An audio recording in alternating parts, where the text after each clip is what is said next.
When you're writing, you're trying to find out something which you don't know. The whole language of writing for me is finding out what you don't want to know, what you don't want to find out, but something forces you to anyway. James Baldwin in a 1984 interview with the Paris Review. So, I just finished reading Giovanni's Room by James Baldwin, and what I wanted to do with this story is find my room.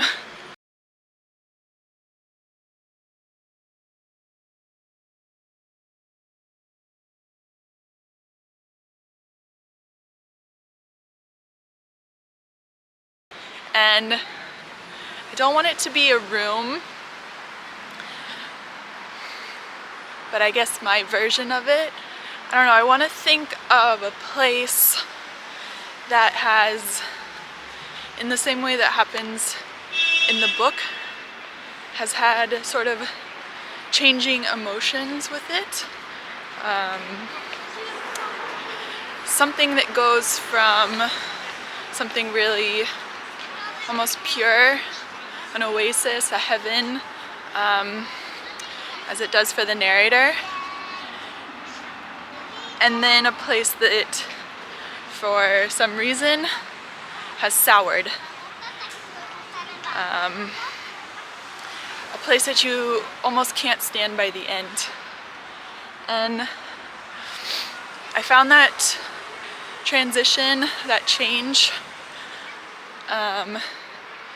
in Giovanni's room to be really powerful and such a great way to give insight into really the character's heart. So physical place, I guess being a representation of, the inside. So James Baldwin did the room, 4 walls in a building, pretty darn good, so I'm not going to try to use an actual room, but I want to think of something, some other place. So that's what's in my mind as I walk to work.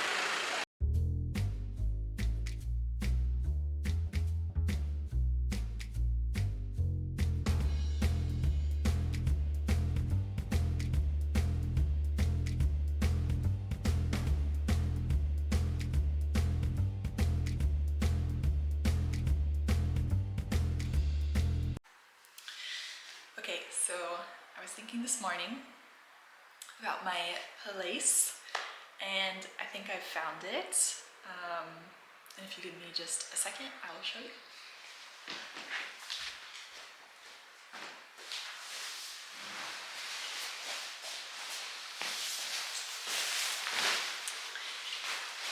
This is my massive winter coat. It's basically a big blanket, and it really swallows me up in many senses when I put it on, and it feels like its own little cocoon, own little home, and I think it will be perfect for this story. So those little very insignificant, very silly moments that still have a way of sort of sticking with you, worming their way under your skin, becoming something that grows and that you can't let go. Well, this coat here, which I love very much, has one of those little incidences associated with it, and it was, if I haven't already said, this is a big coat, and when I'm wearing it I take up quite a lot of space, and I knew that, but I was at a coffee shop with a friend, drinking beer, but we went to leave, and as I like bent over to get my wallet from my backpack, which I put on the floor, my big coat here knocked over a stack of to-go cup lids, and it was already, as they were falling, this was already a moment where I was saying in my head, I'm going to be embarrassed about this. There's no reason to be embarrassed about this. Don't be embarrassed about this. All as they're falling. Of course, they hit the floor, and I say in my head, it's not a big deal, not a big deal. But the woman who was checking us out sort of seemed annoyed by it. Maybe that was in my head. Of course, they sound like they make like the most noise ever. That if you would have broken 100 glasses, it couldn't have made that much noise. And these are kind of the moments that I like to write about, where there's something there to be unpacked and explored, and to kind of come to an understanding about yourself. And so I think it's perfect for kind of what I wanted to do with this story, which is to find a place that has had sort of like shifting emotions with it. I bought this coat because I had gone through some winters here in Prague where I just felt like I was cold for months and months, and I wanted a place, a coat to place that was warm. And so this was like such a revelation, and to walk around the first few times and not be cold was so marvelous. And I thought there couldn't be anything better than being inside this coat. But then to have that silly little moment in the cafe where it changes things, and now I don't just think of it as a place to be warm and to kind of feel protected. There's sort of can you feel resentment for your coats? I don't know. So I want to, thinking about Giovanni's room and sense of place, and how we move in it and act in it, and how it influences us. I want to think of this coat as my room, my place, and see where it goes from there.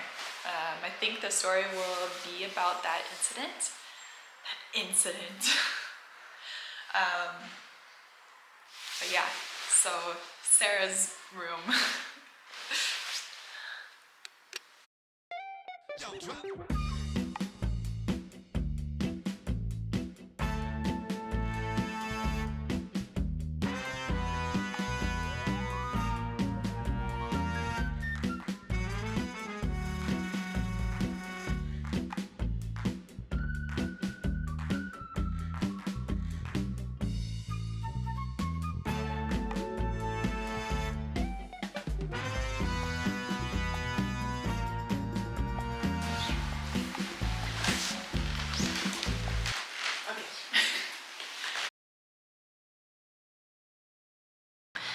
Alright, so I'm kind of toying around with, and these all might suck, 3 different first lines.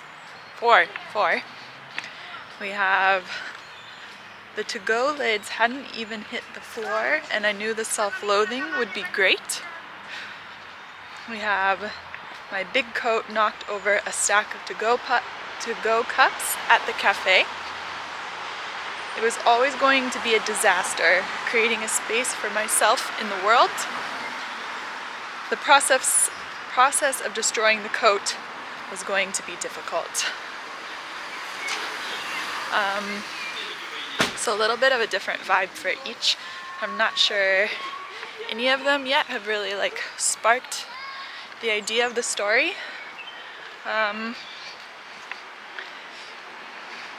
Maybe I like the last one best just because I wrote it last, but we'll do some more thinking.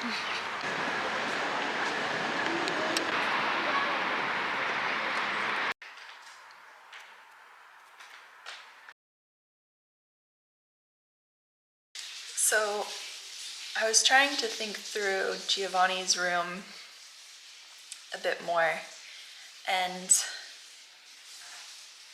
he first falls in love with this room because he's with Giovanni and he loves Giovanni, and it's finally a space where they can be alone together without the world. And that love and intimacy is one need that he has, but it's not a failure of that intimacy that sours the room. It's a failure of another need, and that's the narrator's need for monetary security, fitting in with society, status, I guess, a fear of being seen as abnormal. And I think that's something to touch on, this sort of, I mean, it seems obvious, but we all have multiple fears and insecurities, and fixing one can open you up to another. So with my coat, it solved the problem of being warm, but it opened up this other fear or insecurity that I have of taking up too much space in the world. Like, I'm quite tall, and it's always been, I just always feel big in the world, and I always want to feel smaller. And so to have one need met of to be warm, it wasn't that the coat suddenly failed me in that, and that it was suddenly not warm. It was that it was too big. And it providing that warmth, being fluffy and downy, was the reason that I knocked over those to-go cup lids and turned into the the Loch Ness monster of the cafe. So I don't know where that leads, but yeah, just kind of working through a bit more of kind of like the depth of the story, I guess, to build up from that maybe. But I kind of think it's interesting and yeah, a little sad, you know, turning on something that has given you, that has like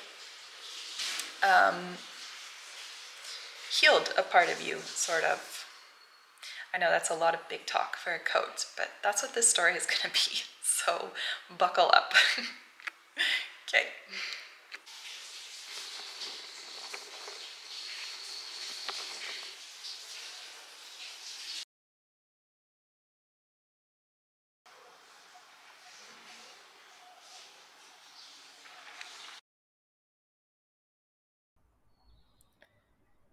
I scarcely know how to describe that room.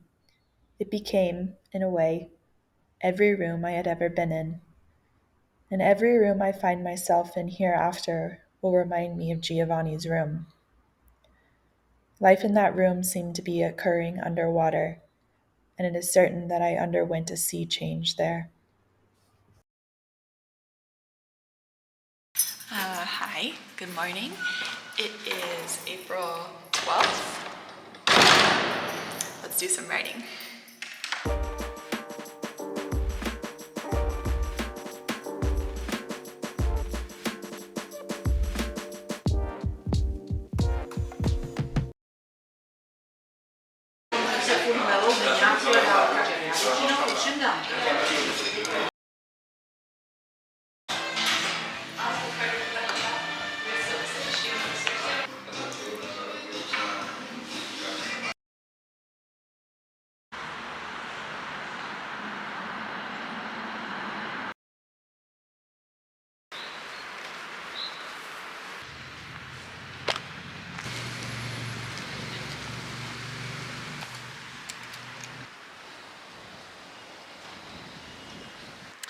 Hi again. So I was able to fit in just a little bit of writing at work this morning, and I went with the idea of destroying the coat. So the first sentence, the process of destroying the coat was going to be difficult. Kind of the idea that the narrator has turned on the coat, and after the coat knocked over the to-go cup lids, and the coat has to be destroyed because of it. So I was playing around with kind of like how she would destroy the coat and how it could be done, and how it kind of had to be done in secret, and how it couldn't even be like donated, and kind of having fun with it, but also feeling like something was missing. And I realized that when I set out to write the story, I wanted the coat to be, the room. And so it hit me like the narrator is not in the coat in this story. She's not in the room. And so I came up with I added a line at the very end after all these ideas how the coat would be destroyed, but I was still in it. And so now I'm playing around with the idea that the narrator, is going to be having to figure out how to destroy the coat while it's still in it. And I think that'll be good for the narrator of Giovanni's room. The room fell apart while he was in it, so I think that's what I was missing. So I'm going to try to follow that thread a bit, and see if I can grasp onto something.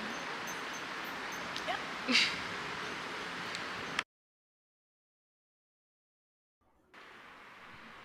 While at the park here, I actually got a rejection letter from a short story that I had sent in some time ago. And as much as I try, I've not yet gotten to the point where I can just shake that off. And it's especially hard when you're working on something new, struggling through the beginning of it. So it turned into sort of a bit more of a difficult afternoon than I would have liked. And maybe you can sort of sense some of that in the clips coming up. But I thought I would be honest about the highs and lows of writing, and it's something everyone goes through. So it's just learning to go through it well.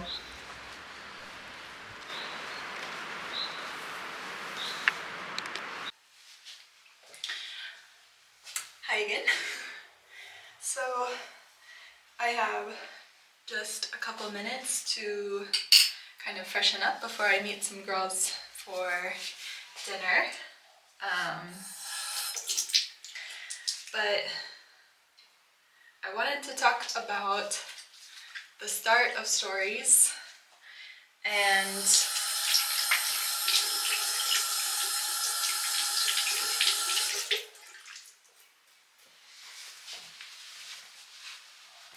I don't know what else. I guess I didn't get as much progress on the story today as I hoped, but reflecting on it, I think I always have this feeling when I start stories that like I think that they should come together like that, and I forget it every time that it doesn't happen like that. And it takes thinking about it and living your life and letting all these thoughts kind of come and go, and that takes time. And at the start it can really feel like it's like impossible that a story is going to come from this. Like what I have on the page is, to me and my critical eye right now, like super bland and uninteresting, and it's not working. And there's always like a point where you just have to keep going. And I'm at that point, and I didn't remember it with this story, but maybe this is a mental note to myself to remember for the next story, to be patient, and just to trust that it'll come, it'll work out. And how long it takes is how long it takes. But definitely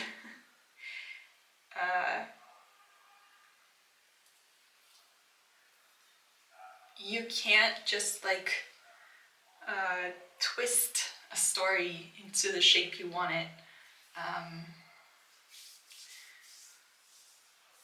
At least in my experience, it's not really clay, it's I don't know, a bunch of bubbles. Okay, I'm rambling and I have to get ready, which I've not done much of since I've been rambling at the camera. So I'm going to focus.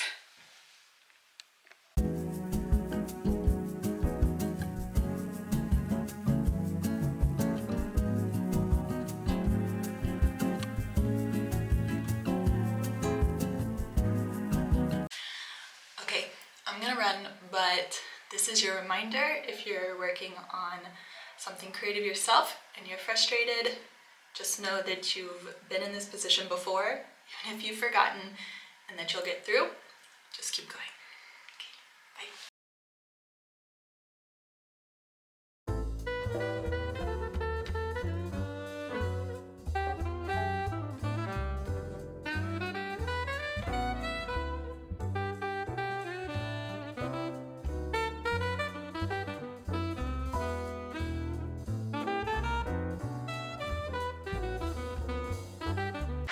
But then there you go.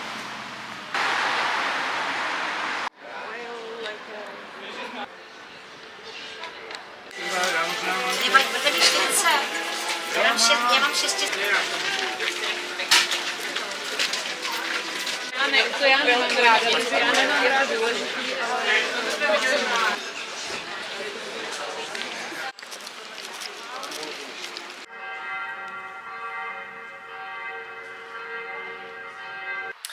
Hi, it is now April 13th, and we are officially at the part of writing a story where I have a bunch of mess that doesn't all go together, and that's okay. Following like a lot of different paths, and still at that stage where I'm just getting it down, not worrying too much, even from sentence to sentence, if I'm following the same idea. The cleaning up is for much later, so I'll just read you what I have for now. Just keeping in mind that I know it's not remotely cohesive yet. The process of destroying the coat was going to be difficult. I could begin by cutting it into pieces in the apartment, but there was little room to hide them from F. When you don't have closets, you learn not to need them. But what would I do with the pieces? But as I cut it, it only grew and grew in size. I spread it across the floor of my apartment and walked through it, and it frothed around my bare ankles like sea foam. I laid down in it and gathered it over my body. I'd seen a video of burning away pollen. It posed no risk because of how quickly it burned, but I didn't want it to burn quickly. I was still in it. I threw the match across the room, and with a whoosh it was consumed. The fire which moved over me was like a hot summer breeze. I did not burn down the apartment. I did not burn myself.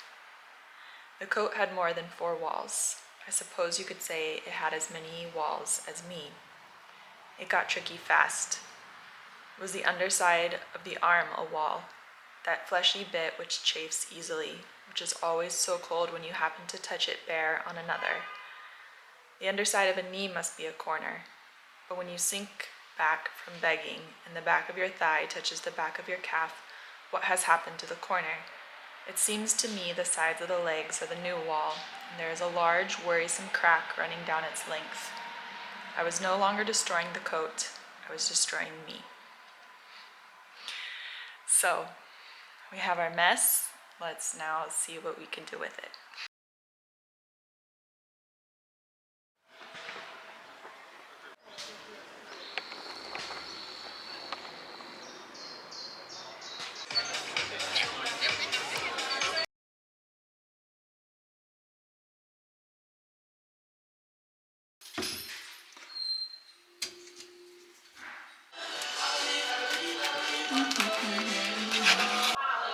T'es ouf dans ta tête!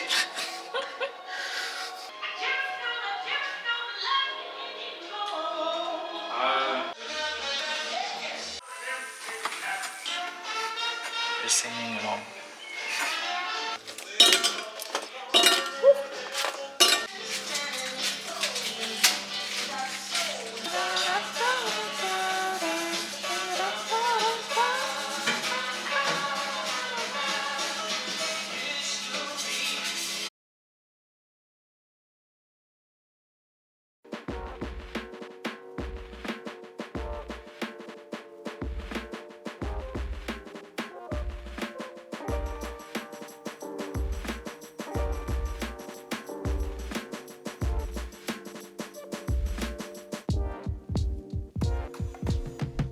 Hey, so I wanted to take a second to tell you guys about a cool little writing project I have going on. And it's actually the reason why I title all my stories blank. It involves postcards, and it involves my stories, and it involves sending those postcards with my stories out into the world. So they look like this, and this, and this, also like this, and this, and this, and even like this. And on the back of each is, of course, the little story. The project is called Storyline, and it's a monthly subscription. So each month you would get a new postcard and a new story right there in your mailbox.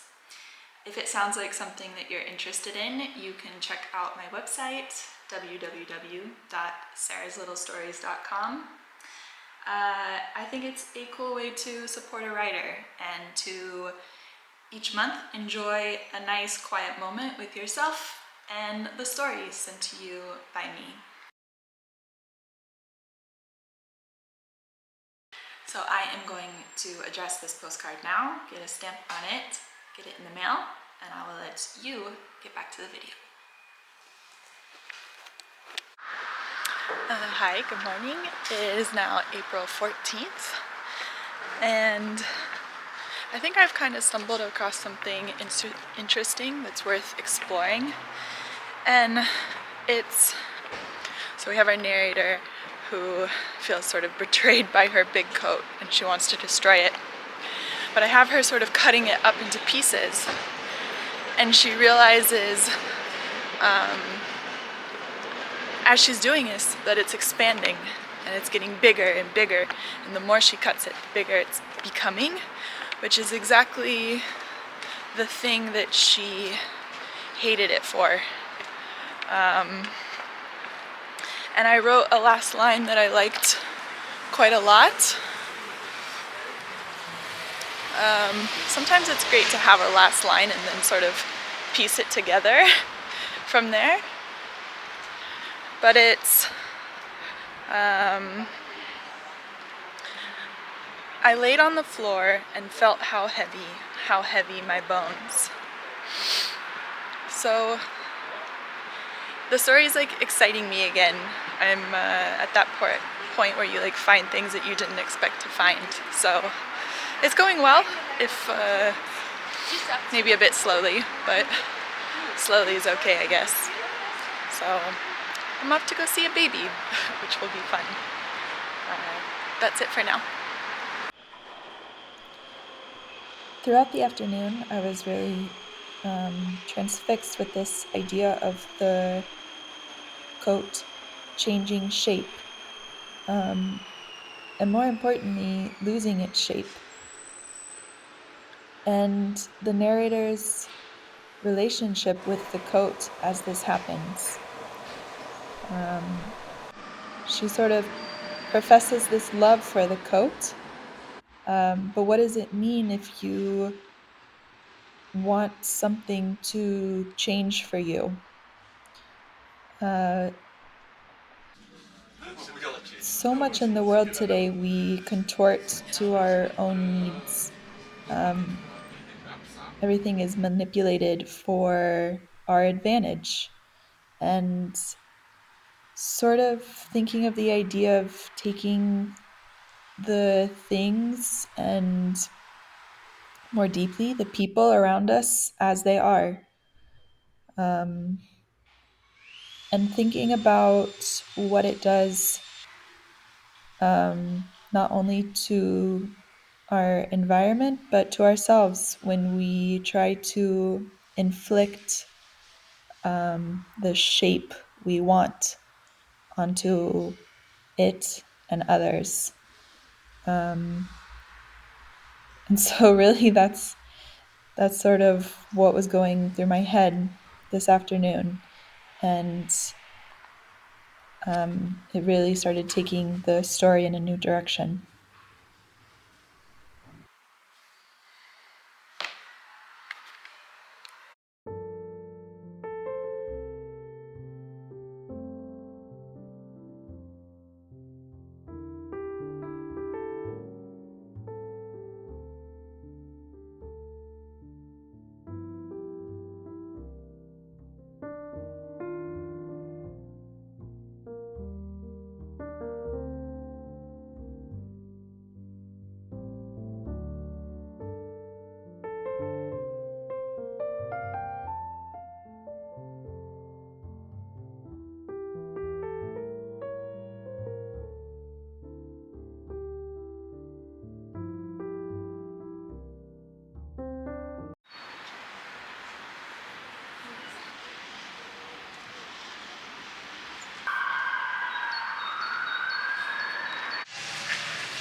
Hi, it's April 15th. Been doing quite a bit of work on the story and I think we're really getting somewhere. I see kind of the bulk of it coming together, but I've been kind of struggling to put the end together, and with the end sort of thinking of like what this story is about and what it's going to say. And I think it's because I'm missing sort of right now an emotional element, and it's because we have this narrator who is destroying this coat because it's sort of hit on this fear and insecurity of like being too big in the world. But as I'm reaching the end of this story and it's coming together, I feel like I haven't actually dived into the root of that fear. What makes someone want to be small? What makes someone anxious about attention or drawing eyes?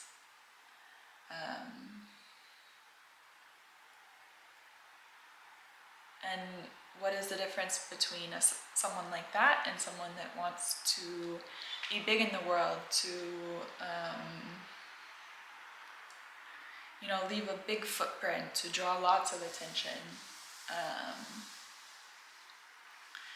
And so this is kind of the interesting point where the story intersects with my life. I think I never say that the narrators in these stories are me, but a lot of it is coming from me. And so it's sort of the time to ask myself, what was the big deal about having the big coat, being big in the big coat? So you knocked over some to-go cup lids. So you made a mess, drew some attention, so what? And I wish the answer were as simple as just to change your attitude and have that, so what? So what? But if you maybe feel this way too in the world, it's harder than that. There's something else. It's not as easy as just a flip of a switch. So I'm gonna try to think about where that fear comes from, and I think that will sort of be the key to unlocking the end of the story here. Yeah.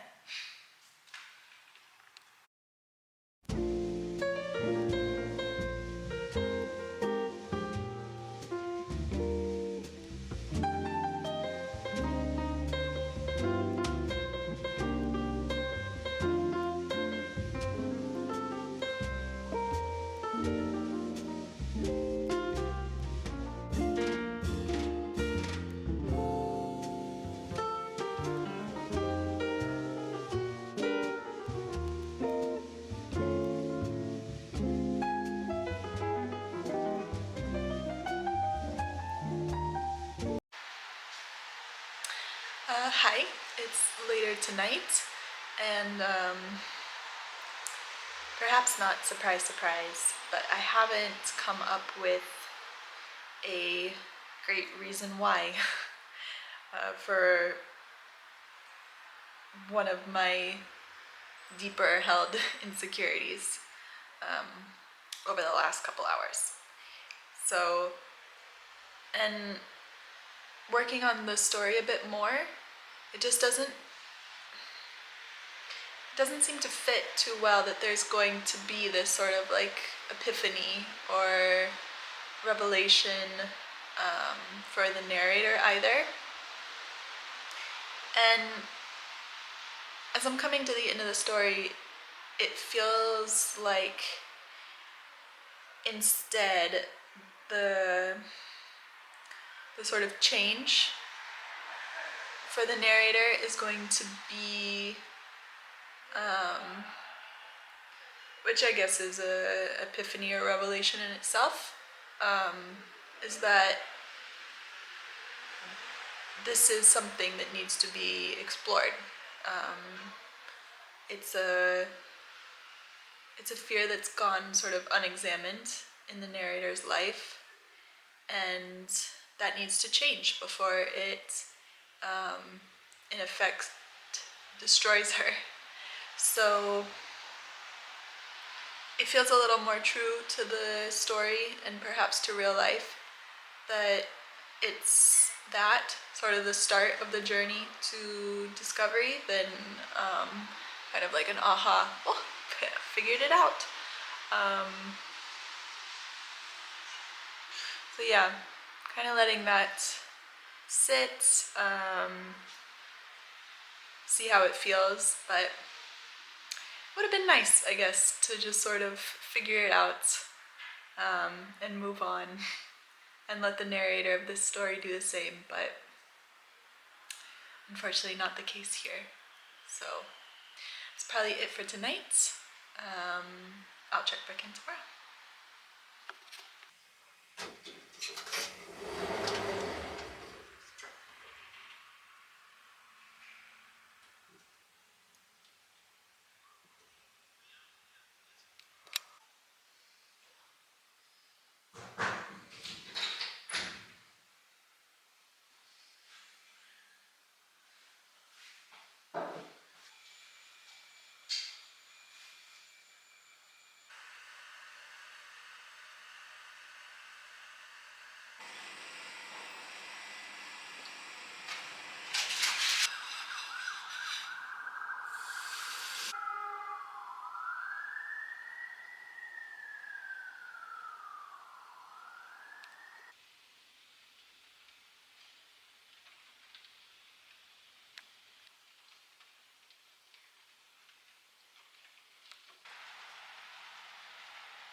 as I was editing this story, which of course took longer than I expected, I was really inspired by the light this time of year, and how it changes so quickly.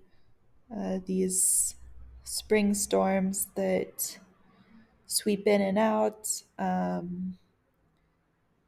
light moving quickly through different rooms, shadow quickly replaced by sun, replaced by shadow again. And I could see it influencing the story, where to a more and more increasing degree, the narrator's relationship with her big coat changes more quickly, to the point where I think the final effect is almost this emotional whiplash. And I was wondering if the story would be any different if I wrote it during a different season. How it would be if I wrote it during winter, when you have these just really long days, with sort of steady, weak sun, or thin cloud coverage. But at the end of the day, it was written during this time. And I think that's true of a lot of stories, that they're completely a product of the time that they were written in. And they could be all these different stories, but in the end, they're the story that they were meant to be, that was inevitable for them to be.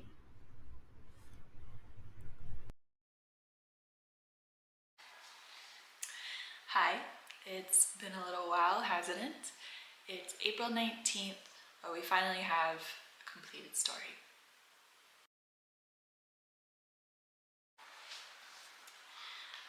I started the idea of this story inspired by, of course, Giovanni's room and thinking about place. And I think through the process of writing this story and kind of finding the meaning changing and ending up where I did, I think you start to see that, and I think this is true of Giovanni's room too, that place always goes back to humans, the people around us. We treat our places like they're more than places.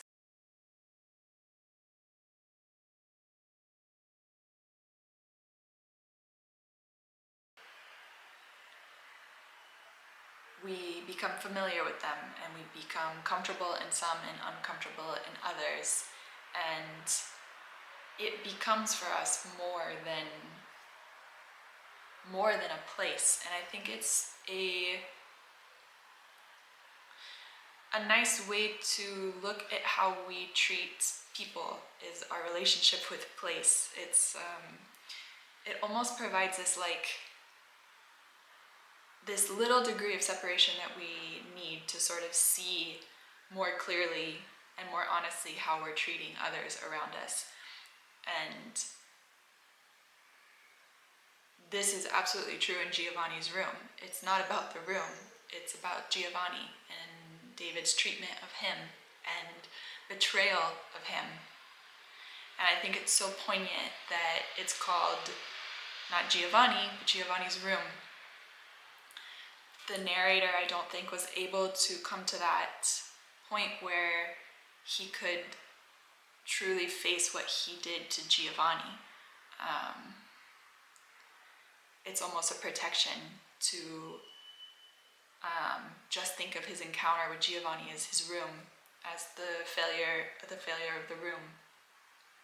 So, of course, in the same way, I think this story that I wrote is, at the end of the day, of course, not about a big coat, but about, and I get tangled up with the narrator here, but I'll just say it, how I treat others because of the fears that I have and the harm that it can do to them.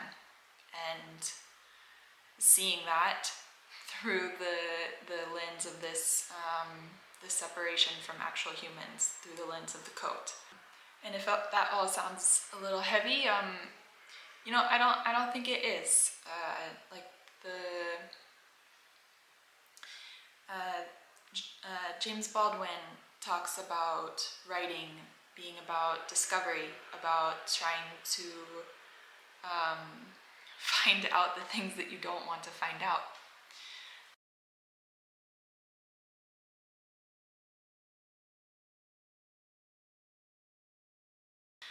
As always, I will finish with reading for you the completed story that I have. But I first wanted to take the opportunity to thank you for watching. These are really fun to work on for me. Finding each time a new way to sort of share more or in a different way. I have 2 more before this if you'd like to check those out too. And if you like these little stories and want to read some more of them, I'm on Instagram at Sarah's Little Stories, so come say hi there. But other than that, thanks one last time. I hope to see you in the next video and enjoy the little story.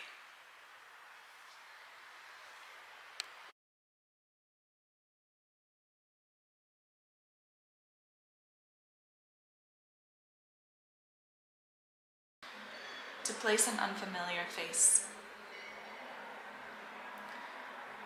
The big coat had kept me warm in a city which knew its way deep into my bones, but because I'd been in it when it knocked over the stack of to-go cup lids by the register, and because the woman had said tightly, which once touched the floor, it had to be destroyed.